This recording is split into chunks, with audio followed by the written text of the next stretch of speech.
You've got a cupboard of booze that you don't know what to do with, what to mix with what to put in where. There's no need to fret because there's someone here to help you. He's not just a man, he's an idiot too. The cocktail idiot, yes, it's the cocktail idiot.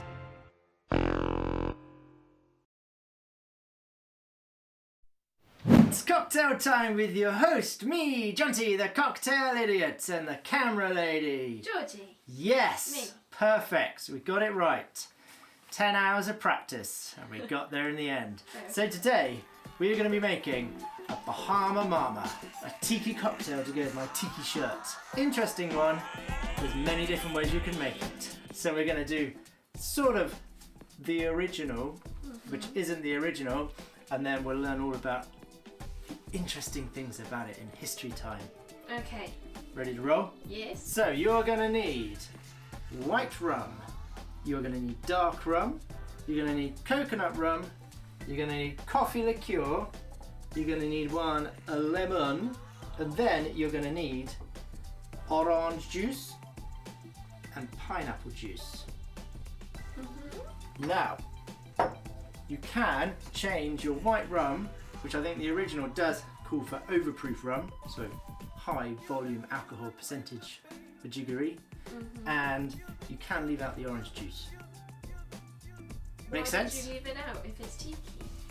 Because then you just have pineapple juice. Right. That's why. Ready to go? Yeah. So, your rums, you need 15 ml of each rum. So 15 ml, 15, not 50. So half a shot. Not half a shot. That's wrong. More than half a shot. Right. Then you're going to need 15 ml of your dark rum.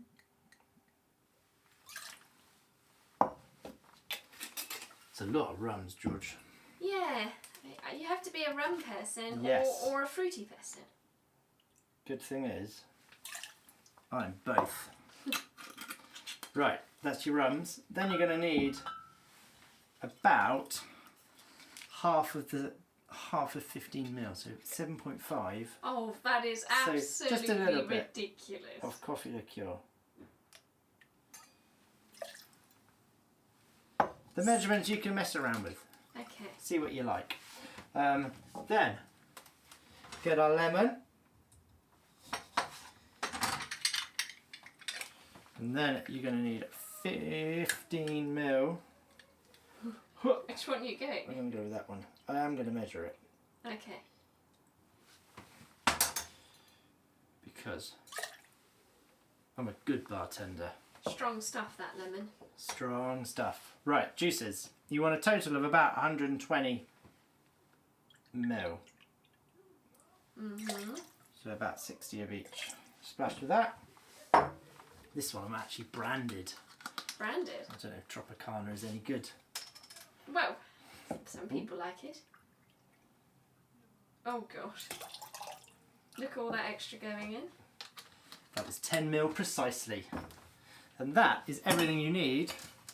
I always throw this in a I know. not I very don't good know way. where it's going.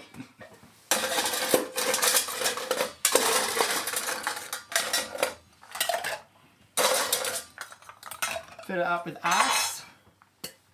Get your top tin, give it a whack, and smile and shake.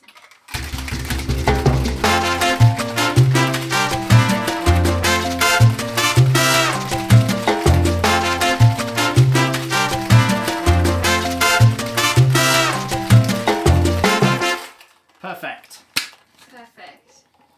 So you should get, with your pineapple juice, you should get a nice little froth. Right, you need to serve it in a tiki glass. Ooh. Fill your tiki glass with some tiki ice. Fantastic. Ceramic tiki glass. And then just single strain it.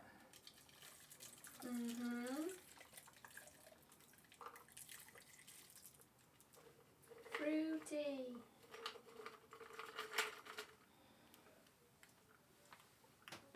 have done with a little bit more. We're a little bit under. Oh well. We'll be fine. We'll live. Right, and then because it's tiki, you can go crazy on the garnish. I know I couldn't get any pineapple. I'm very sorry.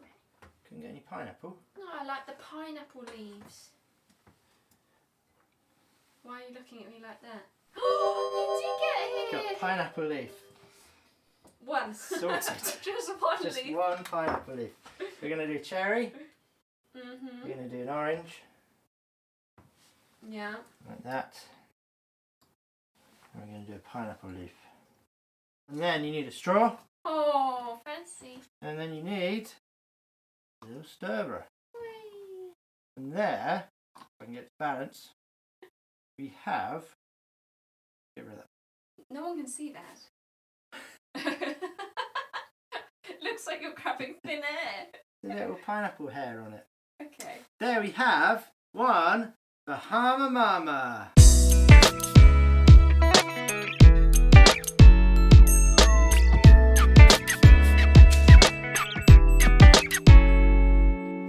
It's history time! Yeah! My favourite part of the show, your favourite part of the show, and Georgie's least favourite part of the show. I know, the excitement is bellowing out of her. Or she's bellowing out. She's bellowing out of here. Oh my god. So, we've actually recorded this once already. Mm-hmm. But the recording said no. It went corrupt. It didn't work. So it's a different day. Hence, you might see some, what's it called when they don't match up? Continuity differences Issues. in that. There's a drink missing. There's no drink because said drink has been consumed by said me. And we're just going to have to live with it. But, here we go. So, the Bahama Mama has a murky history. In that, it's hard to say where it came from, when it was created, and who created it. Excellent. Brilliant history time. Exactly. So, we'll try and start with what we do know. That it became popular during the 1950s. And it started to appear on cocktail menus around tiki cocktail bars. So we do know that is a good starting point. Right. But apart from that, the rest is sort of hearsay. So, it could have been created in the 1950s, more likely to have been created before the 1950s. One option is that it was created during Georgie's favourite period, the 1920s and Prohibition, Oh gosh. when the rum was brought into the United States illegally, and it's not far cry of an idea to think they've mixed a whole load of rums together, put a bit of coffee in it, mixed it with whatever juices. Well, apparently there's no far cry from anything that would have happened in Prohibition with alcohol. Exactly, people needed their booze. All the people obviously went across to the Caribbean islands, so that is one option. Another option is that where the name came from. So the most likely place from where the name came from is from a calypso singer and dancer. It's my calypso Nothing singing. like you. It's my calypso singing and dancing. And her stage name was Bahama Mama. Her actual name was Dottie Lee Anderson, and she performed during the 1930s. So the drink could have been created in the 1930s. Someone saw Dottie dotting around and went, drink Bahama Mama. That's an option. I think that's the best option. Yeah, but that's probably where the name did come from. There is one person out there who claims to have created it. And that's, is it a male? yes. You're right. It's a gentleman called Oswald Greenslade, nickname Slade. Very original. Who claims that he was working in the Nassau Beach Hotel. I think that's how it's created. How it's pronounced.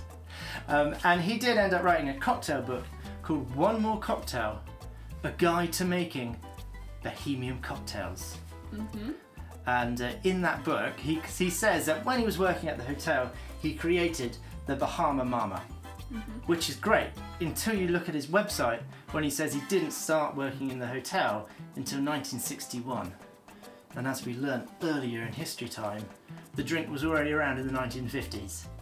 Right, so this man is lying. Yes. He might have actually created it and not realised it was With the already same created. name? Yeah. I created a Cosmopolitan the other week. Did you? Mm. Really? Yeah. Unfortunately, it's apparently quite popular already. The recipe is there's no sort of original recipe to it either, which means it's hard to say what the original recipe was because there's no original recipe, like I just said. That was a terrible sentence.